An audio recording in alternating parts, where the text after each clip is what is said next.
My name is Wisaimana Odin, pupil in 7th form at Kawambawan.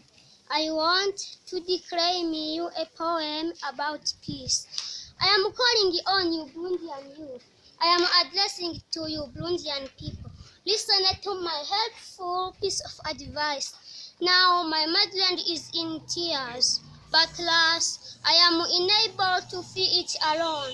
Come all around army, so that we free our country adrift.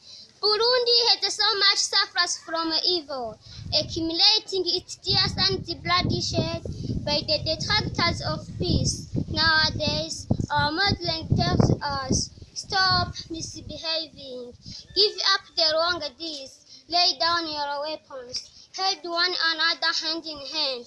Dear compatriots, here is holy counsel from our dear motherland, which is the cradle of our fair fathers, the cradle of our parents. Burundi is our cradle. Therefore, don't be its shield.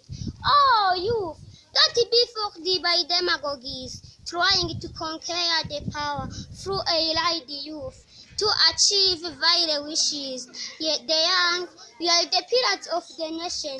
Oh, youth, let's say no to the evil. Surely peace will reign. Come and struggle for peace. We will earn our daily bread.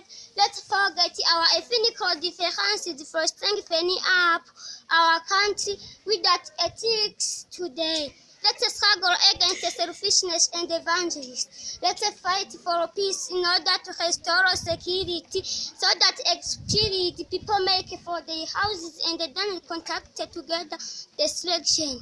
Let's be optimistic about the peace restoration. Thank you for having followed with me. Wow.